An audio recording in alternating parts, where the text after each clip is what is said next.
함께 나누실 말씀은 출애굽기 3장 5절부터 12절까지의 말씀입니다. 출애굽기 3장 5절부터 12절까지의 말씀입니다. 한 절씩 교독하겠습니다. 제가 먼저 읽겠습니다. 하나님이 이르시되 이리로 가까이 오지 말라. 내가 선 곳은 거룩한 땅이니 내 발에서 신을 벗으라. 또 이르시되 나는 내 조상의 하나님이니 아브라함의 하나님, 이삭의 하나님, 야곱의 하나님이니라.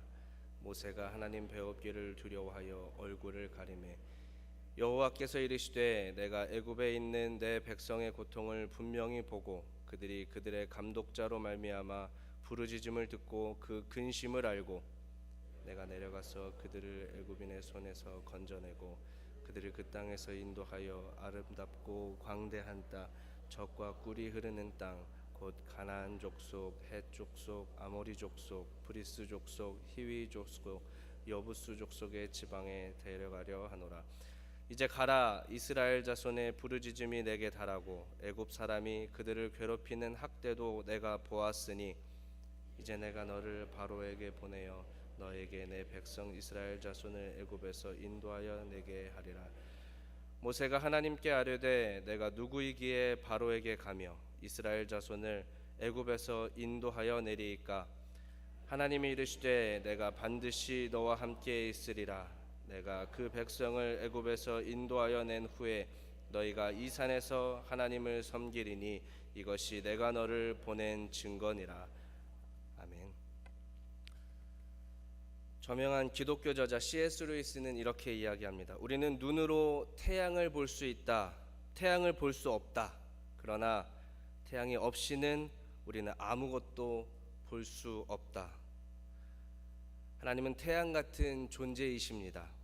우리는 하나님을 볼 수 없지만 우리는 하나님 없이 아무것도 할 수 없습니다. 하나님을 믿고 예수님을 믿고 못 믿고의 차이는 위대한 인생의 가능성의 차이입니다. 하나님, 예수님 없는 인생은 가치 없는 인생이라고 할 수 있습니다. 창조자이신 하나님의 모든 계획을 무시하는 사람은 그 창조자로부터 가치를 인정받을 수 없습니다. 육상 영웅 벤 존슨을 기억하십니까? 87년 육상 월드컵에서 우승하고 88년 서울 올림픽 금메달을 딴 육상의 영웅이었습니다. 그러나 우리가 잘 아는 바와 같이 그것은 잠시였고 약물 복용이 발각되며 육상계에서 영원히 추방되었습니다. 케네디, 마이클 잭슨, 김수환 추기경, 세종대왕, 이순신 장군, 이 사람들의 인생은 가치 있는 인생이었을까요? 아니면 값없는 가치 없는 인생이었을까요? 죽음이라는 끝은 하나님의 판단의 시작입니다. 인생의 가치의 여부는 그 죽음을 통해 나타나게 됩니다. 사랑하는 성도 여러분, 준비가 되셨습니까? 오늘 이 밤 죽음이 찾아온다면 당당히 천국에 입성할 준비가 되셨습니까? 여러분, 진정한 예배자이십니까? 하나님의 계획은 예외 없이 모든 사람에게 적용됩니다. 믿는 사람, 믿지 않는 사람 모두에게 하나님께서는 계획을 갖고 계십니다. 오늘 우리가 위대한 인생으로 달려가는 방법에 대해 한번 생각해 보려고 합니다. 우리 옆에 함께 예배하는 성도님들과 이렇게 인사하겠습니다. 비장하게 인사하겠습니다. 오늘 밤 준비되셨습니까? 이렇게 인사하겠습니다. 오늘 밤 준비되셨습니까? 한 번 더 인사하겠습니다. 각오를 담아서 한 번 더 인사하겠습니다. 위대한 인생으로 달려갑시다. 인사하겠습니다. 인생으로 달려갑시다. 감사합니다. 그렇다면 우리는 어떻게 위대한 인생으로 달려갈 수 있는가? 먼저 약속의 하나님을 만날 때 우리는 위대한 인생의 문이 열리게 됩니다. 5절과 6절 말씀입니다. 우리 한번 다 같이 읽어보겠습니다. 5절과 6절 말씀 시작. 하나님이 이르시되 이리로 가까이 오지 말라. 내가 선 곳은 거룩한 땅이니 내 발에서 신을 벗으라. 또 이르시되 나는 내 조상의 하나님이니 아브라함의 하나님, 이삭의 하나님, 야곱의 하나님이니라. 모세가 하나님 배웁기를 두려워하여 얼굴을 가리매 오늘 말씀에 하나님께서는 말씀하십니다. 나는 너의 하나님이다. 하나님께서는 다른 사람의 하나님이 아니라 모세의 하나님이셨습니다. 그는 죄인이지만 완전하고 거룩하신 하나님 앞에서는 경험을 하게 됩니다. 하나님께서는 신을 벗으라고 말씀하셨습니다. 너의 가치관을 내려놓고 너의 죄를 내려놓고 나에게 다가오라고 말씀하십니다. 우리가 잘 아는 찬양이 있습니다. 보혈을 지나 하나님 품으로, 보혈을 지나 하나님 품으로, 보혈을 지나 아버지 품으로, 보혈을 지나 하나님 품으로 한 걸음씩 나아가네. 존귀한 주 보혈이 내 영을 새롭게 하시네. 존귀한 주 보혈이 내 영을 새롭게 하네. 우리가 지금 이 자리에서 예배하고 있는 진정한 예배자이며 성도라면 우리는 이런 경험이 최소한 한 번은 있어야 진정한 그리스도인이라고 말할 수 있습니다. 사랑하는 성도 여러분, 예수님의 보혈을 지나 하나님의 품으로 들어가야 합니다. 하나님의 품에 안길 때, 약속의 하나님을 만날 때 우리의 인생의 위대한 인생의 문이 열리게 됩니다. 모태신앙이 중요한 것이 아니라 3대가 믿음의 가정인 것이 중요한 것이 아니라 큰 교회에 다니는 것이 중요한 것이 아니라 가족 중에 누가 사역자고 장로인 것이 중요한 것이 아니라 나의 믿음, 나의 고백이 필요합니다. 목회자라고 직분자라고 교회에 30년 다녔다고 아버지 나라에 무조건 들어가는 것이 아닙니다. 우리의 죄를 고백하는 그 고백이 있어야 합니다.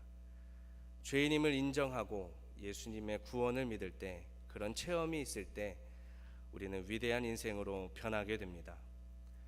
그런데 이런 경험, 체험은 도저히 얌전히는 경험할 수 없습니다. 눈물과 콧물을 동반한 진짜 뜨거운 고백이 있어야 합니다. 우리가 죄 씻음 받았다는 확신이 필요합니다. 예수님의 피로 정결해졌다는 확신이 필요합니다. 사랑하는 성도 여러분, 우리가 지금 거룩한 시간, 거룩한 땅에 서 있다는 것, 그 사실을 깨닫고 하나님 품에 안기시길 소원합니다. 그것은 내가 죄인임을 고백해야 하고 내가 믿어야 합니다. 기차는 올바른 기찻길에 있어야 올바른 목적지로 가게 되어 있습니다. 기차가 찻길을 가거나 자전거 도로를 달려서도 안 되고, 많은 기찻길 중에 다른 목적지로 가는 기찻길에 있어서도 안 되고, 오로지 목적지에 데려다주는 기찻길을 달려야 합니다. 약속의 철로 위에 구원의 기차를 놓고 마음껏 달리시기 바랍니다. 구원에 대한, 사죄에 대한 확신을 가지시기 바랍니다. 오늘 이 저녁이 이런 확신으로 가득 찬 성도님들 되시길 축복합니다. 사랑하는 성도 여러분, 저희들을 향한 하나님의 계획을 이해할 때 위대한 인생의 문이 활짝 열리게 됩니다. 8절, 9절, 10절 말씀입니다. 제가 읽겠습니다. 내가 내려가서 그들을 애굽인의 손에서 건져내고 그들을 그 땅에서 인도하여 아름답고 광대한 땅, 젖과 꿀이 흐르는 땅, 곧 가나안 족속, 헷 족속, 아모리 족속, 브리스 족속, 히위 족속, 여부스 족속의 지방에 데려가려 하노라. 이제 가라. 이스라엘 자손의 부르짖음이 내게 달하고 애굽 사람이 그들을 괴롭히는 학대도 내가 보았으니 이제 내가 너를 바로에게 보내어 너에게 내 백성 이스라엘 자손을 애굽에서 인도하여 내게 하리라. 출애굽 사건은 하나님과 바로의 싸움이었습니다. 그런데 이 싸움은 애당초 당연히 게임도 되지 않는 싸움이었습니다. 그렇게 이 싸움은 싸움의 승리에 목적이 있는 것이 아니었습니다.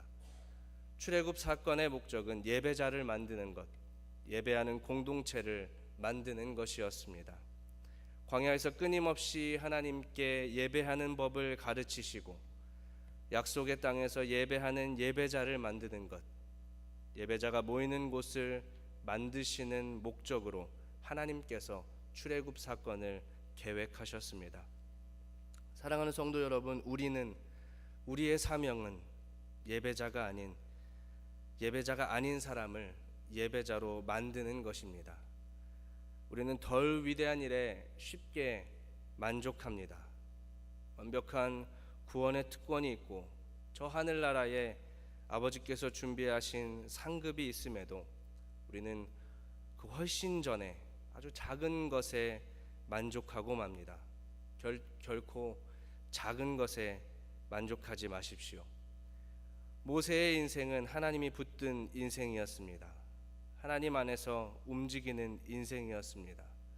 노예의 아들로 태어나 이집트의 왕자가 되고 광야에서 목자로 살아가는 삶을 살고 결국 하나님의 사람이 되게 됩니다. 죄의 유혹을 이기는 인생을 살게 됩니다. 그는 스스로 말을 잘 못한다고 이야기했지만 하나님과 대화한 사람이었습니다. 얼마나 영화 같은 인생입니까? 가히 거짓이라고 할 만큼 변화무쌍한 인생이었습니다. 이 모든 것은 하나님이 붙들고 계획하신 인생이었기에 가능한 인생이었습니다. 모세는 바로의 칼을 무서워했지만 하나님의 대사로 바로와 대적한 놀라운 인생을 즐긴 사람입니다. 모세의 인생의 목적은 하나님을 예배하는 백성을 만드는 것이었습니다. 모세의 인생은 위대한 인생이었습니다. 하나님과 대화를 하는 몇 안 되는 사람이었고 하나님의 예배자를 만드는데 쓰임받은 사람이었습니다. 전도자였습니다.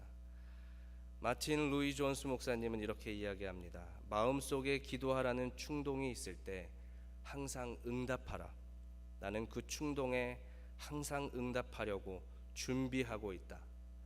응답할 때 우리는 하나님과 가까워질 수 있다. 나를 향한 하나님의 계획을 알 때 우리는 위대한 인생이 되게 됩니다.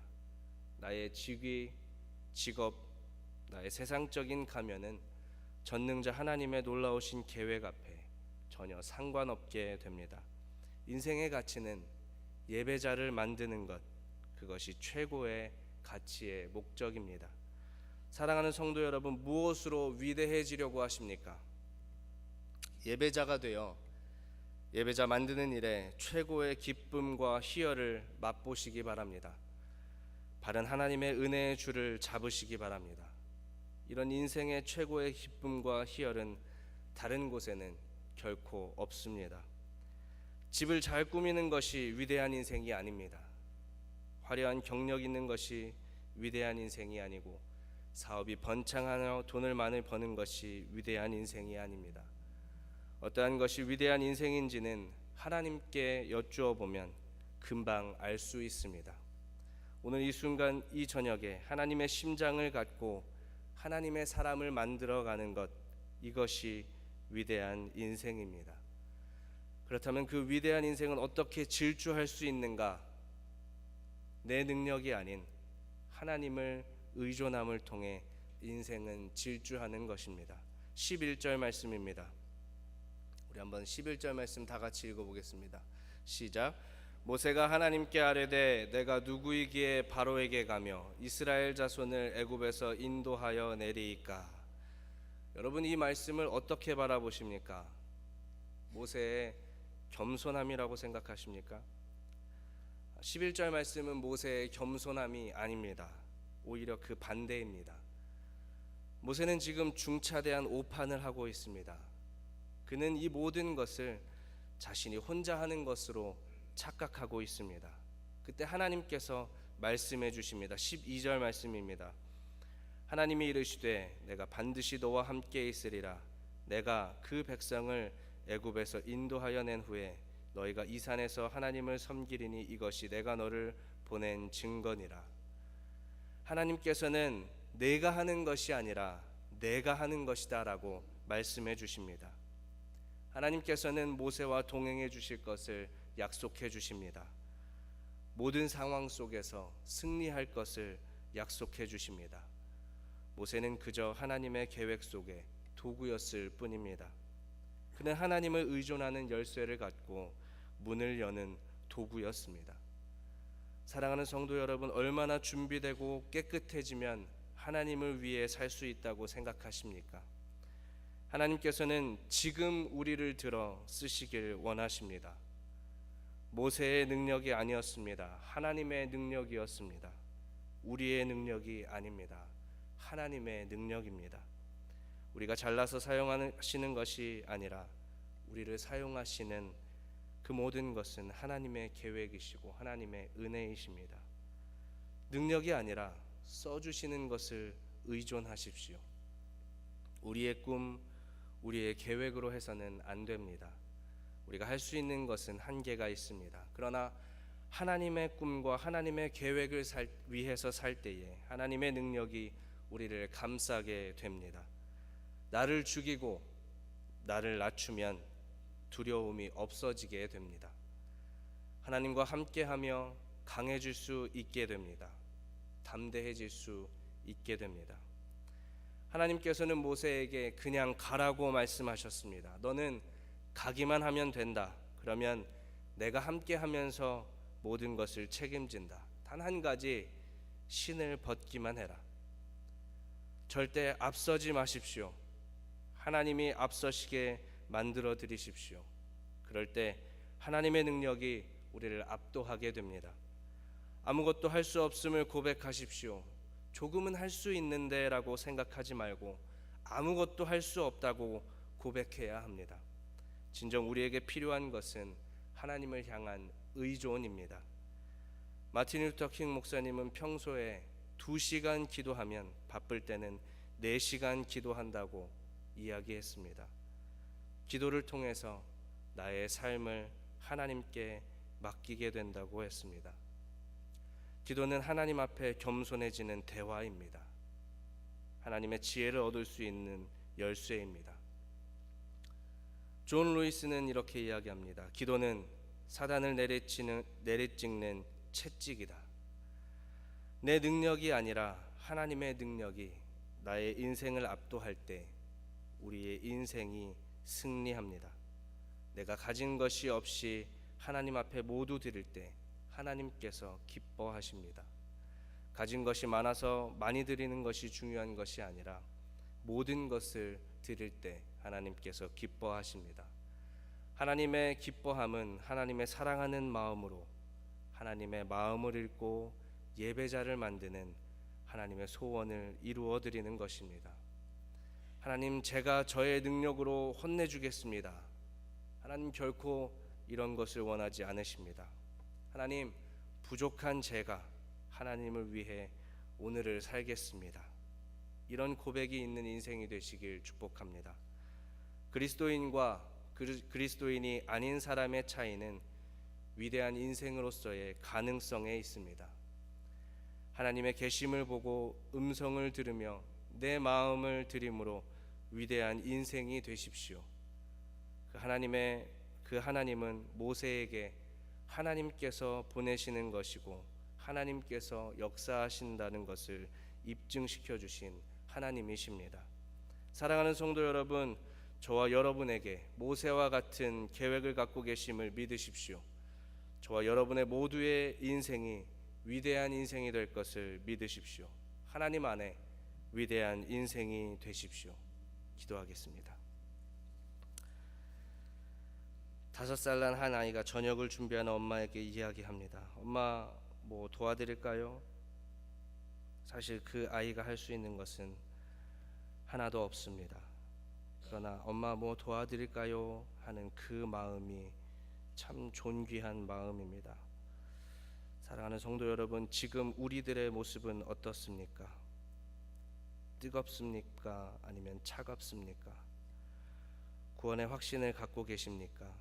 우리 이 시간 하나님의 음성을 들으며 하나님 앞에 겸손히 무릎 꿇고 기도하기 원합니다. 주님, 저는 아무것도 할 수 없지만 주님께서는 모든 것을 하실 수 있는 분이심을 믿습니다.